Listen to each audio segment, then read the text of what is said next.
So it's a great honor to be here with you to explore the greatest threats of startups. I call them disconnects, and to look at ways to how to overcome and prevent that. 12 years ago, I set out a mission to scale Mount Everest Base Camp. It's 17,000 feet above the sea level. It was an important mission for me, not only because of it was in honor of my grandmother, but also it was a personal drive I carried to make her proud. Most importantly, 4 lessons I learned, I can apply them to the business world. So my grandma actually raised me, along with 9 cousins, 76 miles outside of Beijing. Being the only girl and the youngest, she always wanted to make sure I grew up strong and then stay strong. So before she passed away, she has asked me to spread her ashes over Mount Everest. That's why it was a really important mission for me to keep my promise to her. So let me share with you the 4 lessons that also apply to the startup world. The first one, in order to achieve that goal, you have to prepare, right? You have to really do research and then talk to the people who really have been there, done that.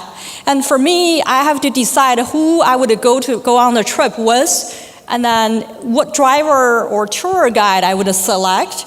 And most importantly, I get myself trained physically. It's 10 to 12 hours of training a day for more than a month. And you have to make sure you pack it right. And then most importantly, pack with your purpose and understand why you're doing that. No matter how well you prepare, unexpected things always happen. So as we reach out the mountain, we have to adapt, right? We adapt when our camera broke. We adapt when weather changed by the minute. We had to adapt when the river we crossed reached knee-high. And then we also have to make executive decision when we see the sign to say tourists are not allowed to go beyond that point. We pressed on. So among the 200 people who attempted to reach that point, only 3 people made it that day. So that's 1.5% of people success chance. And then the route going to Mount Everest is not straightforward. Right? And for those of you who really a mountain climber, you know that you have to learn how to acclimate. What that means is that for climbers, Mount Base Camp is really a pivotal point for the climbers who want to reach to the summit. So every time they reach to Camp 1, they have to go back to Base Camp. And then they spend the night there, go to Camp 2, spend the night at Camp 2, come down to Base Camp. Again, they do that again and again to get their body used to the altitude slowly. That's the process they go through. That's why it's a 40-a-day, average 40-a-day process to reach the summit. I find the base camp is really a profound marker that reminds us sometimes in order to step forward, you have to always step back, right, in order to move ahead. As we get back to the trailhead of the summit, we were recommended to go to the hospital to celebrate with IV fluid first. Obviously, after 12 or 14 days of journey, losing 10% of body weight, I was very grateful to reunite with the people we left behind throughout the journey, and then celebrate with IV first. And of course, we had champagne later on. So in the past 12 years since my trip, I always think about the 4 lessons I learned when I run into business challenge in the world. I was struck by the fact that 90% of startups actually fail because of to scale their mountain because of the traction gap. When I say traction gap, is really the time period between your product release to the time period you gain market traction. So I summarize them under 5 gaps here, right? As you turn your idea into product, you'd have to overcome your product market fit gap.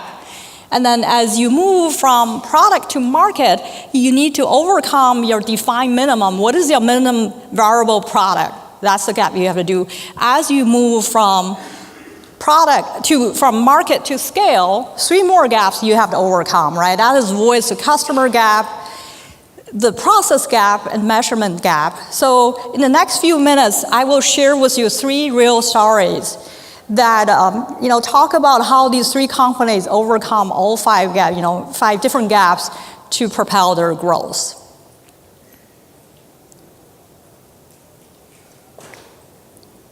The first one is an early startup I work with, a conversational AI company. What I learned through working with startup world is that it's quite challenging to figure out your brand identity. If you jump right into go-to-market without having a brand identity, you oftentimes really miss the mark from the get-go, right? You think about the most powerful brand, right? The Nike of the world, just do it. Disney of the world, making people happy. So I use the 3-word strategy with all the companies I work with. Typically, we ask the startup founder, how do you want your brand to be socialized? And then give me 2 to 3 words that describe your brand. That process alone would help them really ponder, right? Think about what their vision is, what their mission is, what kind of value and problem they want to solve.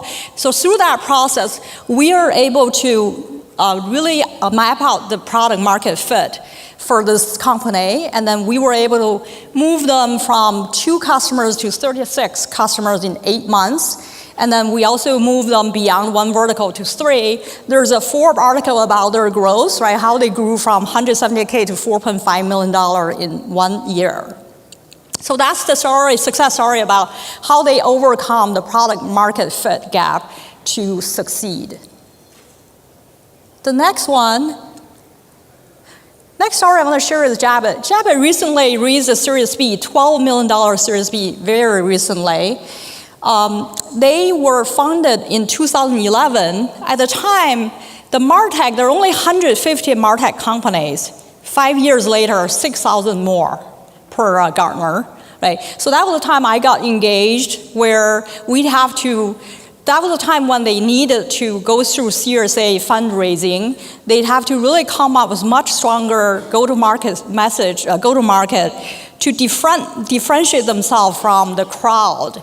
So we look at what they're really good at doing. What they're really doing is the ability to collect first-party data, to connect marketing with sales, and then improve the conversion rate.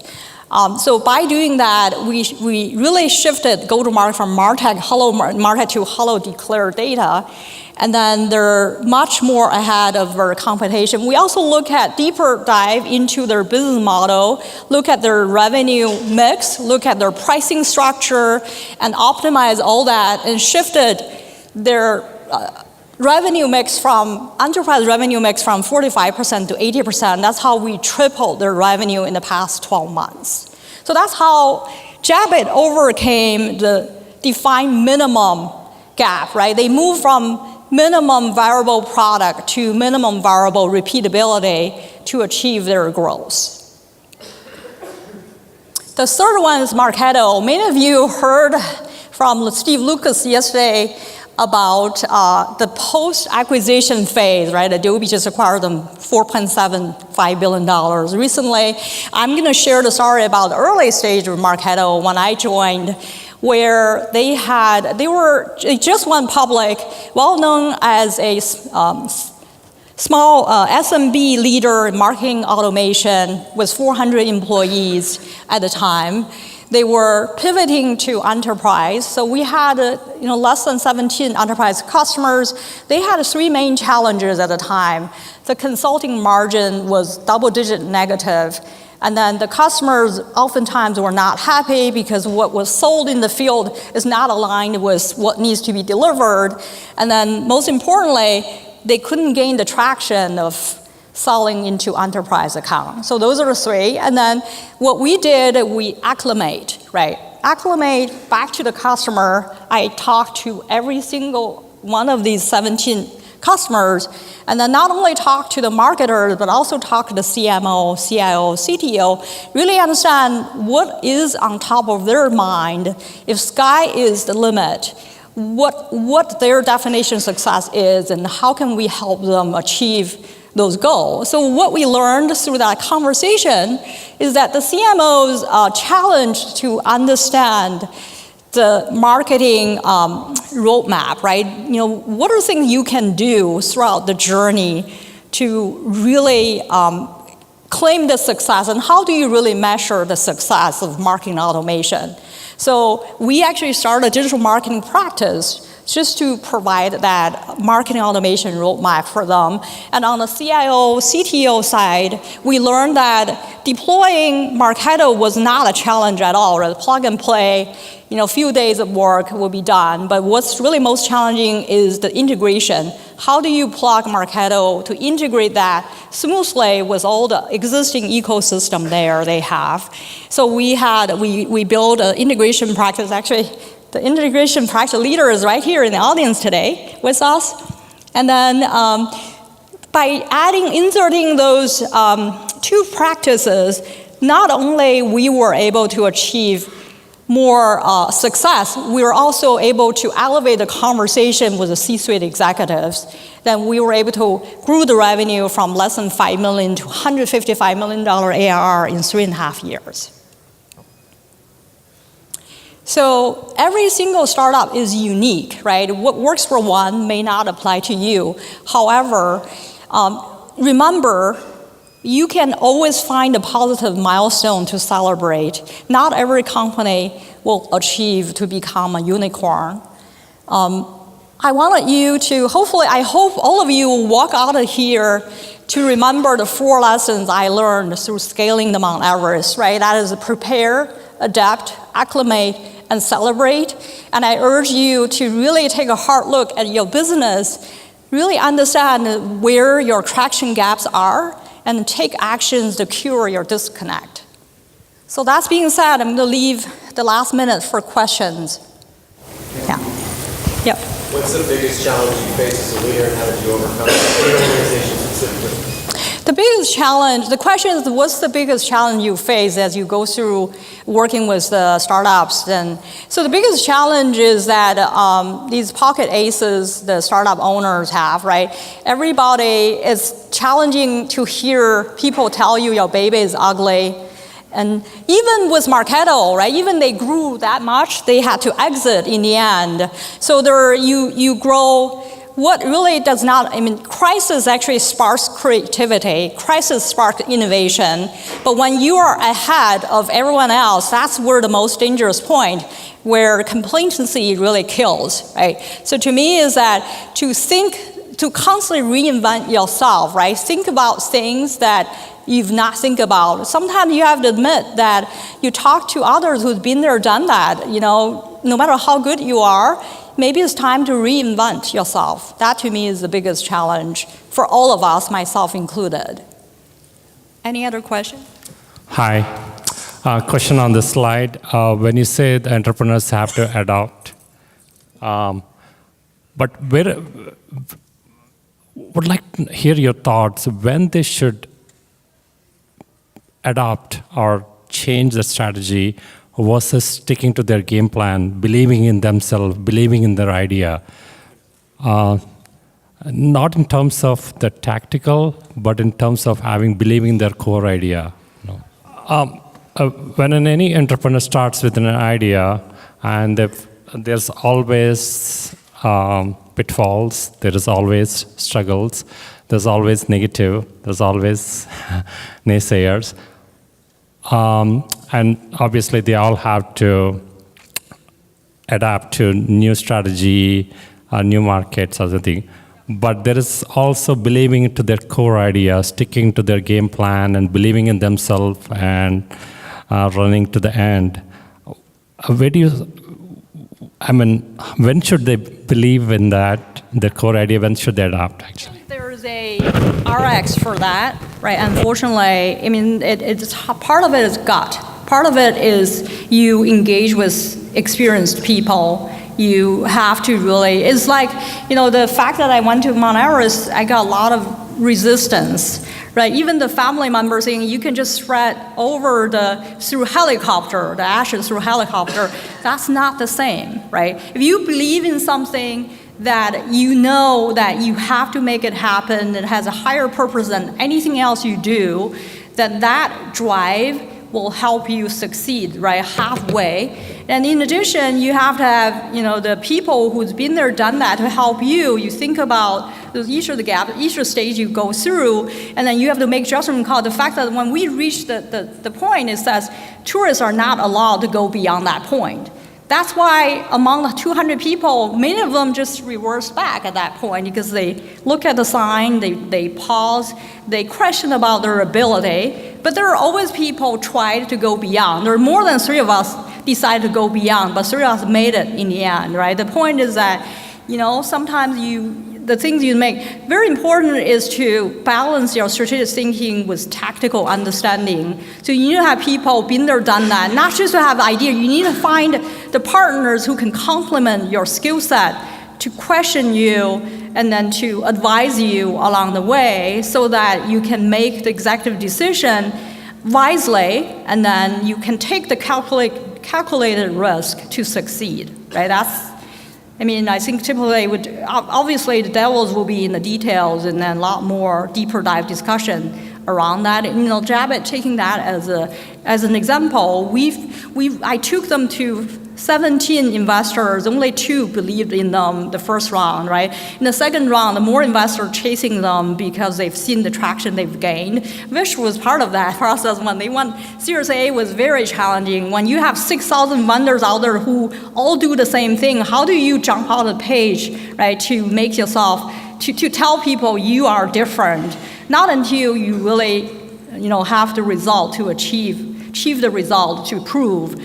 So this is why we do, I'm talking about the disconnect. The startup ecosystem is really broken, right? Most investors do not invest in you until they see the traction, but how do you get traction without funding, right? So it's very backward, the world. So that's why we're out here, we need to fix that, right, hopefully. Yeah. I hope that answers give you some perspective. Indeed, thank you. Yeah.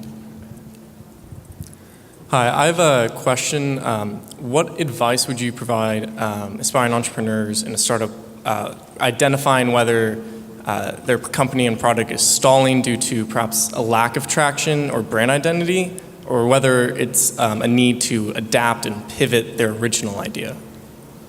So there are many factors you have to really take into consideration for that. Number one is the market, right, dynamic, right? It's 2011, MarTech is really hot, right? It's only 150 companies who do that. But today, if you're in the market space, you might be in the hot seat. But if you're in the AI, I call them accelerated investment company, right?